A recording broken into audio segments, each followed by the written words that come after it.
Okay, quick welcome. This is an original Tales First story, and the way it played out caught me off guard. Let's get into it. My 9-year-old got a pink treasure box from my grandmother. "For your future," it said. My mom threw it in the trash. "It's the old woman's garbage," she said. I didn't cry. I took it out and found a booklet inside. 10 hours later, the police were involved. Ruby's 9th birthday was at my house, which meant 2 things. 1, my living room looked like a party supply store exploded. 2, my kitchen smelled like frosting and panic. I'm not one of those Pinterest moms with color-coded balloon arches and matching party favors. I'm more of a, we have cake, we have candles, and nobody is allergic to anything, so we're already winning, Mom. Ruby was buzzing. She'd been vibrating since breakfast, bouncing between gifts like they were sacred artifacts. Wrapping paper everywhere. Plastic rings, slime. Those little squishy toys that somehow multiply when you're not looking. Kids running through my hallway like it was a theme park. My parents showed up. My mom and dad. With that special energy they bring to every family event. Like their presence is a favor, and the rest of us should be grateful they made room for it. My sister Rebecca was there too, with her daughter Isabella. Isabella is a year older than Ruby, 10, and looks like Rebecca's mini-me in the uncanny way some family genetics copy and paste like they're proud of themselves. Rebecca's hair, Rebecca's smile, Rebecca's "I'm used to being admired" posture. Even as a child, she carried herself like the world should adjust its lighting for her. I noticed the dynamic the moment they walked in. Rebecca didn't do anything openly rude. Isabella didn't do anything overtly mean. But the adults' attention drifted to them like a magnet. "Oh my gosh, look at Isabella. She's so mature. She's going places." Ruby got plenty of smiles too. The kind you give a cute puppy before turning back to the dog show. I told myself I was imagining it. I always told myself that. Anyway, cake, candles, singing happy birthday with too many people and not enough rhythm. Ruby made her wish, cheeks puffed, and blew out all 9 candles like she was personally defeating darkness. That's when the package arrived. It wasn't a dramatic delivery. No violin music. Just a normal box placed by the door like every other package in America. But Ruby saw her name on it and lit up like someone had handed her a treasure map. "It's for me," she said, already tearing at the tape. "It's from your great-grandma," I told her, because I recognized the handwriting. My grandma, my dad's mom, had a way of writing names like she was blessing them. Ruby hugged the box to her chest for a second before opening it, like she could absorb the love through cardboard. Inside was a pink treasure box. Glittery, child magical, the kind of thing kids claim immediately with their whole soul. Ruby's hands were gentle as she lifted it out. "Mine," she whispered. Before Ruby could even properly show what was inside, my mom stepped in. Not slowly, not kindly, like someone trying to snatch a hot pan before a child gets burned. No, she said too fast. "You don't touch that." Ruby blinked. "Why?" My mom's tone shifted into her favorite mode. Practical authority. The voice she uses when she wants something to sound like common sense instead of control. "It's garbage," she said. "She sends weird things. It could be dangerous." Dangerous? Like my grandma had mailed a live raccoon. Ruby froze. Her fingers tightened around the little box. She looked at me, and I watched her joy stumble, like she'd stepped on a crack in the sidewalk. Then my mom did it. She took the entire treasure box, everything inside, the whole thing, and threw it in the trash in my kitchen. Not into some clean recycling bin. Into the real garbage. The one with the dirty stuff. The one you don't casually reach into unless you've lost something important or your dignity. Loud enough for Ruby and everyone to hear, she said, "It's the old woman's garbage." The trash lid slammed. A hard, final sound, like a door closing. Ruby froze for half a heartbeat, then her face crumpled, confused, embarrassed, hurt. The kind of hurt kids get when the world suddenly changes rules and nobody warned them. The room went weirdly silent. Kids stopped moving. Adults glanced at each other like they didn't know what to do. Someone's kid dropped a plastic fork and nobody laughed. Rebecca didn't say anything. Isabella just watched, eyes wide but curious, like this was a show she hadn't expected and didn't want to miss. My dad stood there the way he always does, present, but not stopping her. He looked at the trash can, then at the cake, then at Ruby, like he was hoping the universe would resolve this without him having to pick a side. Ruby's eyes went to me, not accusing, not angry, just small. Like, did I do something wrong? I didn't cry. I didn't yell. I didn't give my mom the satisfaction of a scene. I went cold and steady because Ruby was watching me. I moved my body between Ruby and my mom like a shield.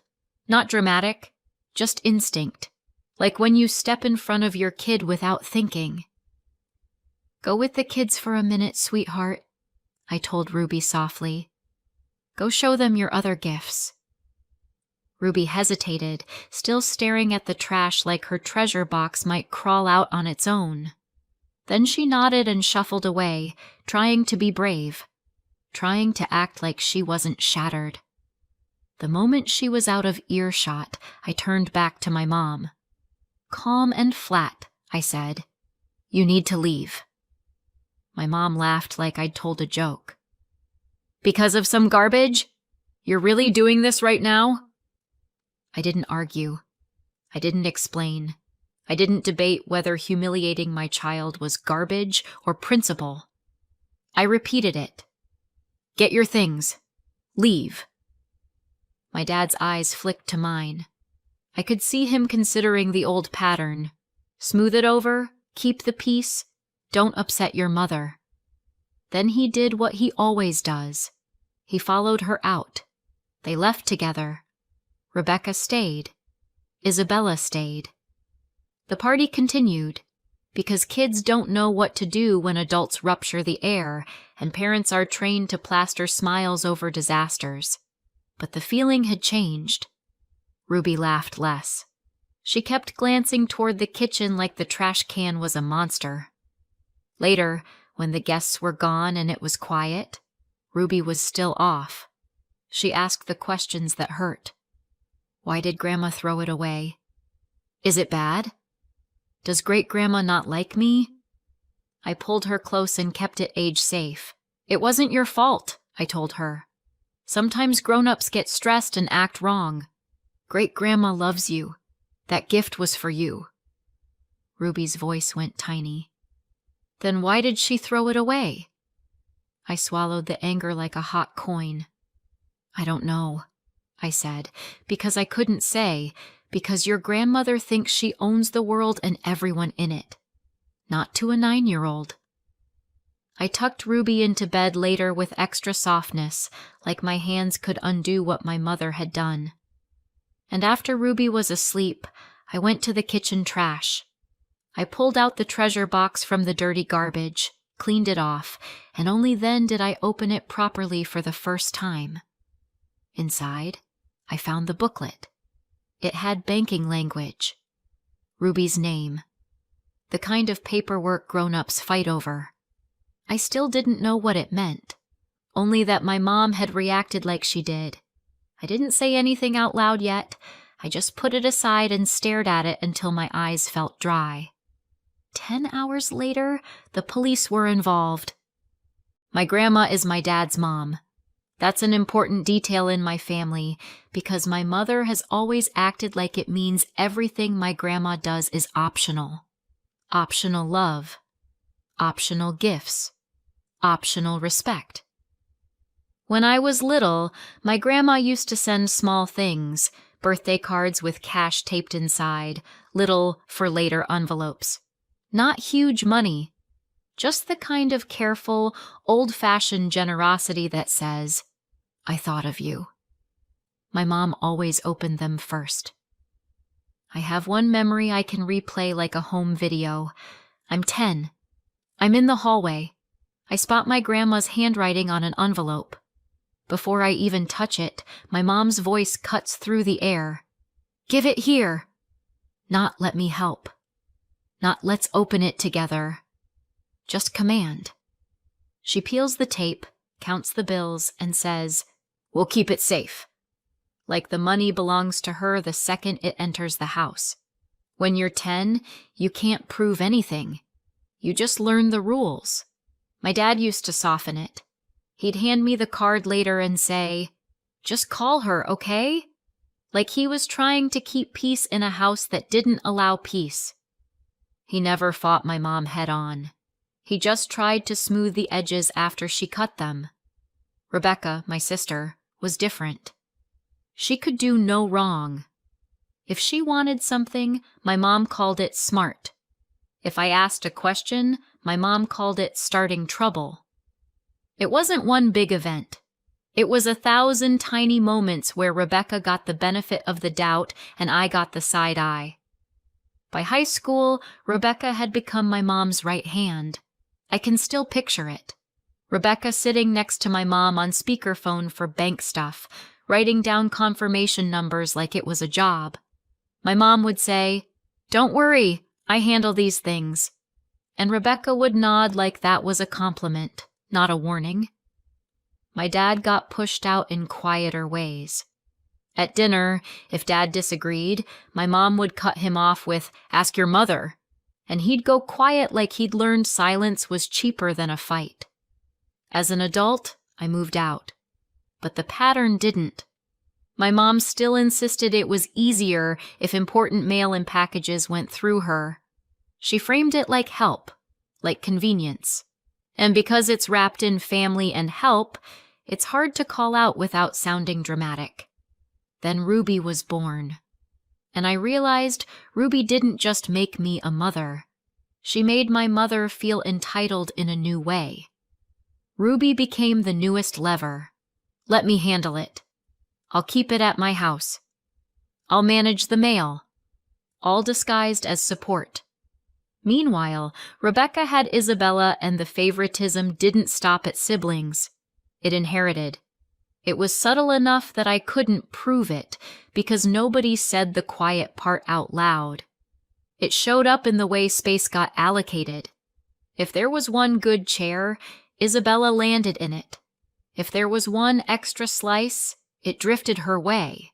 If someone was handing out help, rides, sign-ups, I can take her for the weekend. It was always Isabella who got offered the upgrade.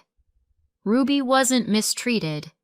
She was managed.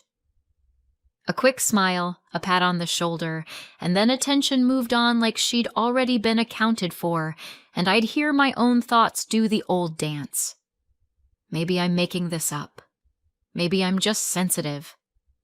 Then it would happen again. So when that pink treasure box showed up for Ruby, something clearly meant for Ruby's future, it wasn't just a gift. It was a bright, undeniable moment where my mom couldn't pretend she was being neutral. And when she threw it away in front of Ruby, it didn't feel random. It felt like the old pattern snapping into a new shape. The next morning, I dropped Ruby off like everything was normal. That's the thing about being a parent. You learn to perform stability with the same skill you used to reserve for job interviews. Ruby still looked shaken. Her eyes kept flicking to me, like she was checking whether I was okay too. "I'm okay," I told her. "You're okay." She nodded, but she didn't believe me. Not fully. Then I drove to the bank named on the booklet. I walked up to the counter and handed the booklet over like it was nothing, like I was asking about a savings account with $20 in it. "Can you tell me what this is?" I asked. The teller typed something in, and her face did that quick shift, professional mask slipping for half a second. It was subtle. If I didn't spend my whole life reading people, I might have missed it. She asked for my ID. I handed it over. She didn't tell me anything, just said, "One moment," and disappeared into the back. I waited. Too long. Long enough to consider whether I'd accidentally walked into a felony. People kept glancing over. A second employee appeared. Someone whispered. I could feel it. Something was off, and nobody was letting me in on what. I sat there trying to look calm, because I didn't want to be that woman in a bank lobby. Inside, my mind was running. Is this a scam? Did I just walk into someone else's account? Is this why my mom called it dangerous? Then the police walked in. I was still sitting there when they approached me calmly and asked to speak with me. My stomach dropped. I kept thinking, this is Ruby's birthday booklet. What did I walk into? The officer asked for my ID again. I handed over my driver's license. He looked at the photo, looked at my face, checked the document carefully, like he was making sure I was real. I could feel my heartbeat in my throat. He asked basic questions, measured and practiced. Where did you get this booklet? Why did you come in today? Have you ever had an account here before? Has anyone asked you for your documents or tried to use your identity? I answered truthfully. It was in a birthday gift for my daughter, I said. My mom threw the whole thing in the trash. I pulled it out later. I came in because I didn't know what it was. The officer listened without reacting. That calm face cops have when they've already heard 50 versions of human behavior that day. Then he told me the only thing he would confirm, without giving a lot of details. The bank had flagged this as a potential identity fraud situation. Someone had been attempting to impersonate an authorized person tied to the account. Would you like to file an identity theft report? He asked. I just stared at him. Identity theft. From a child's birthday gift. My brain tried to reject it like a bad email attachment, but I heard myself say, yes. He took a brief statement, gave me a case number, and then he left. Just like that. No handcuffs, no dramatic reveal. Just a paper trail and the hollow feeling that someone had been wearing my name like a mask. The police left. I went back toward the counter. The bank staff's energy was completely different now, overly polite, careful, almost relieved, like I had passed some invisible test. A manager brought me into an office and apologized in that careful corporate way. We had to verify who you were because of activity on the account. He explained the minimum. I was listed as an authorized adult on the account, even though I didn't know it. The manager tapped the booklet and said, "This is a 529 college savings plan your grandmother opened for Ruby." The account was flagged because someone attempted actions they weren't authorized to perform. Now that they'd verified it was actually me, they could finally show me what they were allowed to show me. Then he printed a summary sheet and slid it across the desk. I saw the balance for the first time. $194,000. My first thought wasn't greed. It was shock. That's a real amount of money for Ruby's future. That's not garbage. On the printout, I saw attempted action lines, requests that were submitted and denied, and one line jumped out so hard my vision narrowed. An attempted change to the beneficiary. I read the name tied to that attempted change, and my blood went cold. I walked out of the bank in a daze, clutching the printout like it was radioactive. I didn't know whether it was my mom or my sister who pushed it through, but I knew it was family because the attempted beneficiary name pointed straight into my own life. I went home stunned and heartsick. I always knew my family was difficult, but I didn't think they were capable of trying to take Ruby's future like this. I sat there staring at the paper, realizing the betrayal isn't a feeling anymore. It has a name on it. Ruby was named as beneficiary on this account. But someone tried to change the beneficiary. Delete my daughter and add my niece, Isabella. After the bank visit, I waited for updates. Nothing came. No calls, no emails, no magical resolution. Just days passing with that sick feeling that something was happening somewhere and I couldn't see it. Ruby was quiet for days after the party in a way that didn't match her.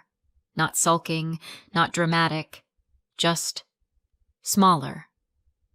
On the third night, I found her on her bed with the pink treasure box on her lap, fingers tracing the glitter like she was trying to understand how something can be yours and not yours at the same time. She didn't look up when she asked, "Did I do something to make Grandma mad?" My chest tightened. "No, baby." She finally lifted her eyes. "Then why did she look at me like that?" Her voice cracked on the last word. "Like I was dumb." I sat on the edge of the bed and kept my voice steady. "Grandma's feelings are not your responsibility." Ruby blinked fast, trying not to cry. "But she likes Isabella." There it was. The thing kids notice long before adults admit. I took a breath. "Sometimes grown-ups have favorites," I said, careful and honest without dumping adult ugliness on a child. "And sometimes they're wrong for that." Ruby's mouth trembled. "Am I not good enough?" I shook my head immediately. "You are more than enough.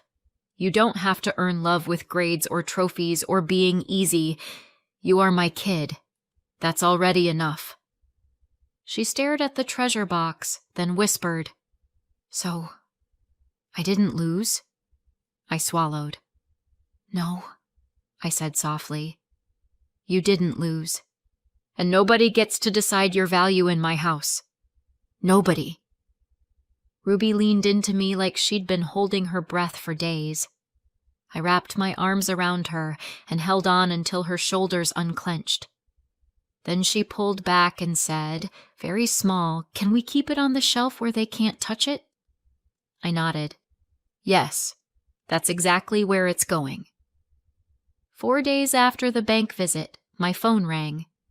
Mom. I stared at the screen for a full second before answering, like I was deciding whether to step back into a room that had burned me before. The moment I picked up, she was furious. "Did you call the police on me?" she snapped. "You told them I impersonated you." My grip tightened. "I didn't tell them anything," I said. "I brought the booklet in because Ruby's name was on it." "Don't play innocent," she snapped. "Your grandmother told me what she was sending. She told me." Then she went straight to guilt, like she always does. "I raised you," she said, voice sharp with outrage. "This is how you treat your family?" I felt something in me finally move from shock into clarity. So I asked the question I'd been avoiding, the one that mattered. "Well, did you impersonate me?"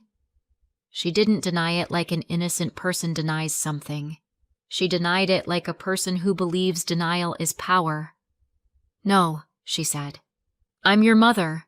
You wouldn't exist if it weren't for me." That wasn't an answer. It was ownership. My stomach turned. I said the one fact that mattered, the one she couldn't talk around. "Well, someone tried to change the beneficiary from Ruby to Isabella," I said. "It's either you or Rebecca." There was a beat of silence, just enough to prove she understood exactly what I meant. Then she pivoted, not to innocence, to justification. "Do you think it's fair your daughter gets everything and Isabella gets nothing?" she hissed. I don't know how you manipulated your grandma, but it's not going to work. My voice went very calm. So it was you? And then my mother said the thing that still makes my skin crawl, because she said it like she was being reasonable. You don't understand, she said. That's her life. She is so talented. You know how expensive good education can be. You can't take it away from her. She is your niece. I stared at the table in front of me for a few seconds. And Ruby? I said. It's different, she snapped. Don't twist things. Different. I tasted blood where I'd bitten my tongue earlier in the call. I didn't even remember doing it. Different how? I asked. Silence. Not angry silence. Not dramatic silence. A silence that said, because I decided so. I clicked off. I didn't need more. I had clarity, and it hit me like grief. It wasn't just that they tried to steal money. It was that they tried to steal Ruby's future to hand it to another grandchild. That was the betrayal that cut deepest. So I did what I should have done years ago, if I'm being honest. I cut them off. Not with speeches, not with social media posts, with actions. First, I went to my bank. I had been sending my parents $200 a month. I made decent money, and I wanted to be a good daughter. It was so routine I almost forgot it existed. I canceled it. Turns out I could press cancel just fine when it wasn't wrapped in guilt. My finger hovered for a second over the confirmation button because muscle memory is powerful. Then I pressed it anyway. Next, I called Ruby's school and removed Mom and Rebecca from every pickup, emergency, and contact list. I removed their numbers like I was pulling thorns out of skin. No more help, no more openings. When I finished, I just stood in my kitchen feeling strange, numb, shaky, like my body didn't know what emotion was appropriate for. I just ended the family I was born into. I stared at my phone thinking about calling my grandma. She was 91. I didn't want to scare her. I didn't want to add stress. I didn't want to be the reason her heart raced. I was still holding the phone when there was a knock at my door. I opened it, and my grandma was standing there. That alone shocked me. I usually visited her. She didn't come out like that very often. Next to her stood a young man I didn't recognize. My grandma stepped inside like she owned the air, small and steady. The young man followed, carrying a folder. Ruby came downstairs and froze. Then her face lit up. "Great, Grandma," she said, and ran right into her arms. They had a warm, grounding moment. Affection, reassurance, Ruby feeling chosen and loved. My grandma stroked Ruby's hair like she was smoothing something frayed. I watched it and felt something soften in my chest that I didn't realize had turned to stone. After a minute, my grandma looked at me. "Can we talk alone?" she asked. Ruby went off to play. My grandma nodded at the young man. "This is my attorney," she said, "and a good friend." He smiled politely, the way attorneys do when they're about to change someone's life. My grandma didn't waste time. "The bank called me," she said. "They told me everything." I felt my stomach drop. "Grandma, I didn't want to." She held up a hand.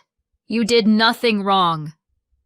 Then she said, very calmly, "I decided not to press charges." My breath caught. She continued, "It's family."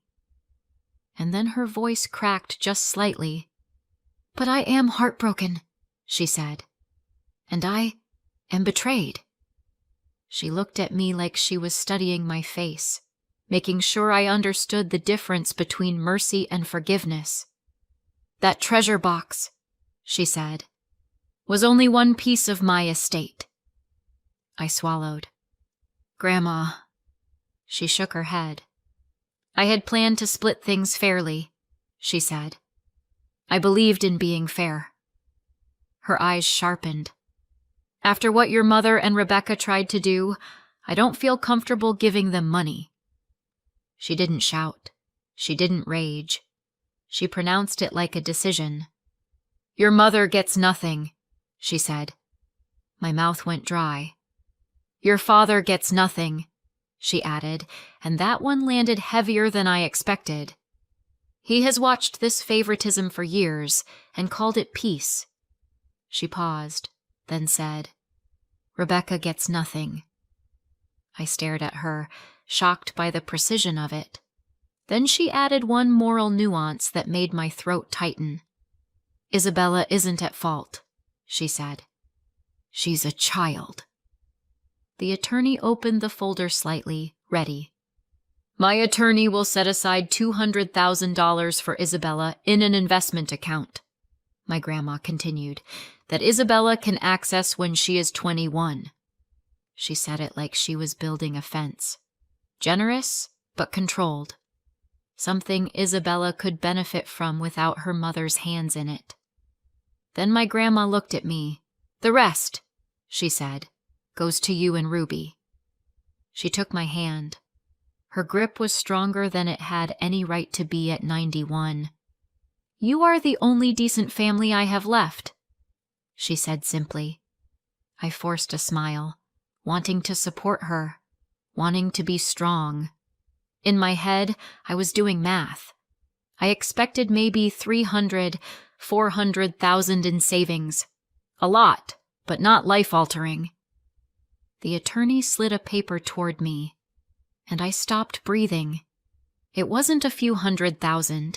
It was $1.2 million planned for me and Ruby. I just stared. Are you sure? I whispered. That's a lot. My grandma nodded once.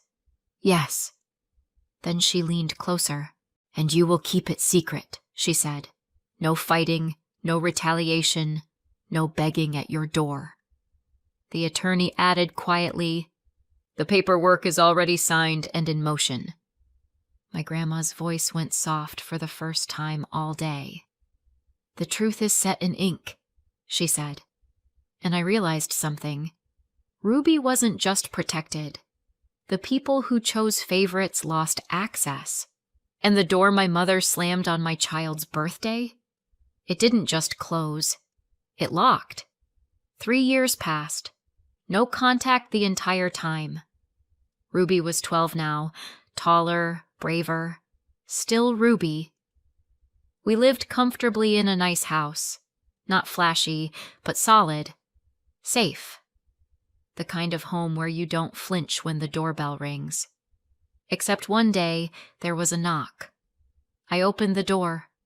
It was my mom, my dad, and Rebecca. I still don't know how they found my address. They tried to be friendly like nothing happened, like 3 years of silence was a quirky misunderstanding. Their eyes drifted past me into the house. They looked around. Their faces changed. They hadn't expected me to be well off. Where does all this come from? My mom asked, voice tight. That's none of your business, I said. They made small talk anyway, the way sharks circle before biting. Then they slid into it. They'd made bad money decisions. They needed a temporary loan. Just until they got back on their feet. I said no. The mask dropped immediately. My mom's face twisted. That money probably came from your grandma.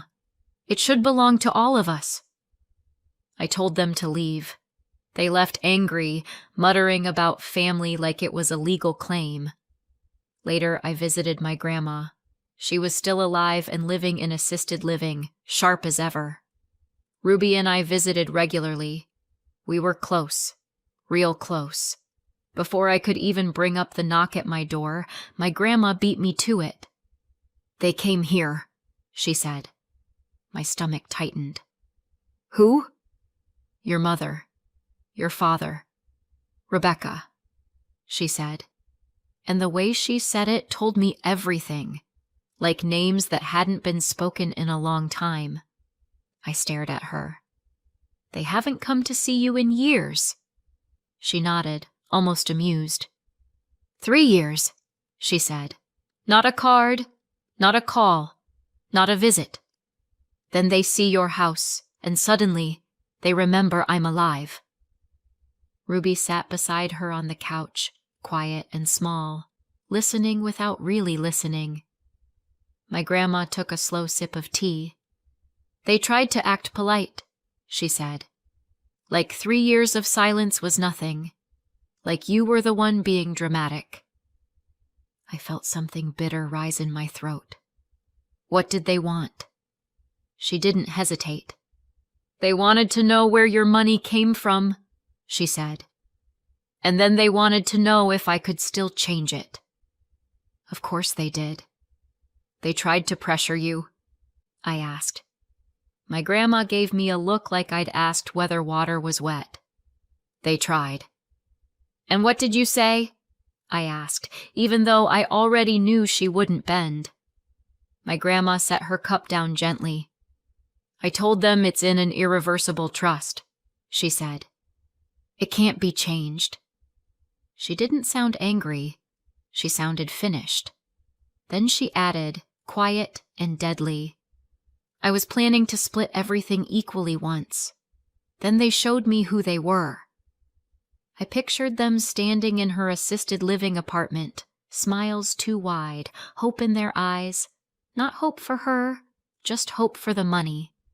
People who couldn't be bothered to visit her until they thought there was something left to grab. And then? I asked. My grandma shrugged like it was weather. They left defeated. Ruby climbed closer to her, and my grandma reached for Ruby's hand like it belonged there, like Ruby was the whole point. Ruby was the reason any of this mattered. The 3 of us drank tea together, quiet and happy. So what do you think? Did my grandmother do the right thing? Was it okay to cut off her son and my sister Rebecca? And was I right to accept her gifts? Let me know in the comments and subscribe for more.